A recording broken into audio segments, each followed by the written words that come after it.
In Unity 5, a new feature which allows for very complex audio is added. That feature is audio mixers.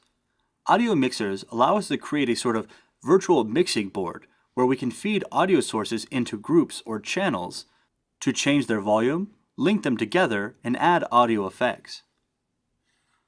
Creating an audio mixer is very simple. Simply right-click in your project view and select Create Audio Mixer.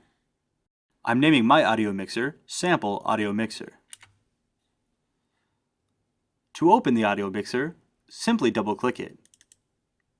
This opens up the audio mixer window. You can also open the audio mixer window by going to Window, Audio Mixer. In this window, we can see a lot of information about the many audio mixers that may exist in a project. For instance, under the Mixers section, I can see that I currently have 3 audio mixers. I have Master Mixer, Sample Audio Mixer, and Sound Effects.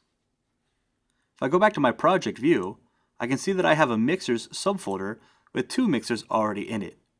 These mixers are required for the Zombie Toys project and will be examined in greater detail in a later section. Underneath the Mixers section, I have an option for snapshots. Snapshots are ways for me to save a group of settings that are being applied to the groups of an audio mixer at any given time. We'll examine that here in just a moment. Underneath the Snapshots section is the Groups section.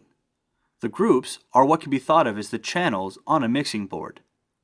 Currently, we only have the master group, but we can add other groups underneath master to contain and route different audio sources.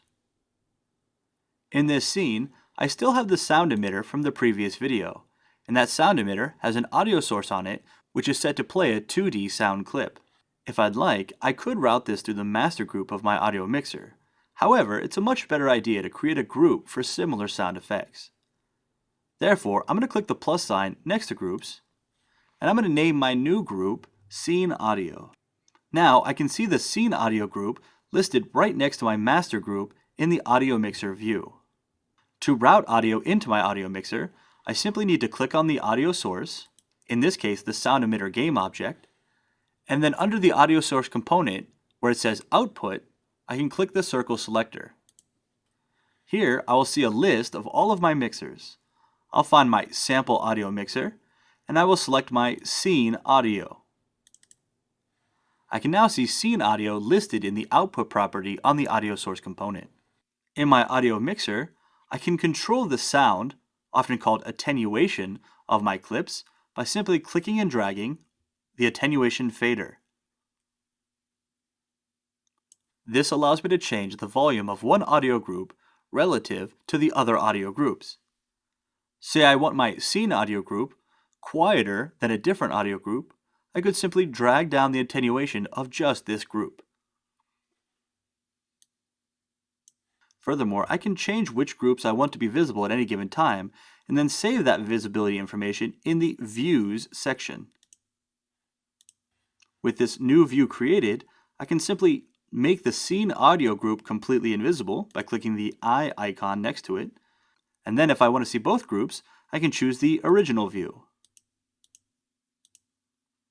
If I'd like to see this mixer in action, all I need to do is press play in my scene. I can see in the Audio Group section the audio playing in my Scene Audio group. I can see the same audio playing in Master. If I'd like to make any changes to the attenuation, effects, or linking of any of these audio groups while I'm in play mode, I need to click the Edit in Play Mode button. This allows me to make permanent changes to my audio mixer. Therefore, I need to be careful about what I do here, because if I make a destructive change, it will be saved when I exit play mode. If I want to reduce all volume, I can simply reduce the attenuation of the master audio group. I can see the Scene Audio volume is unaffected. If I want to control just the volume of Scene Audio, I can drag down just its attenuation. I can see the change resulting also in the master audio group.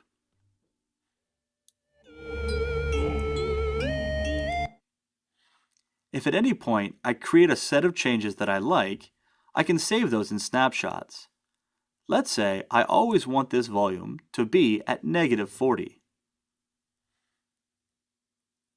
I can add a new snapshot to represent this by clicking the plus icon right next to the snapshot's title.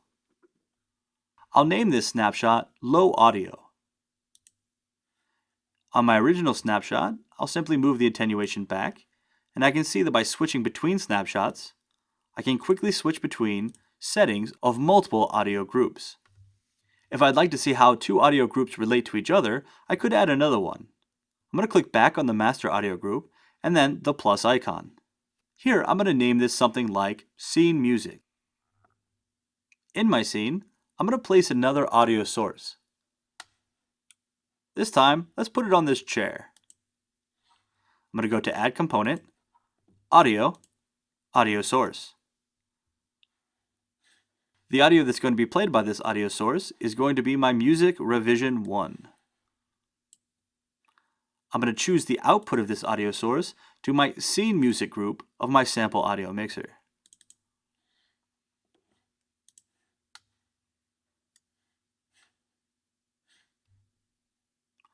Just to make things fair, I'm going to go ahead and click on my first snapshot, which is going to bring everything back to 0 on its attenuation slider.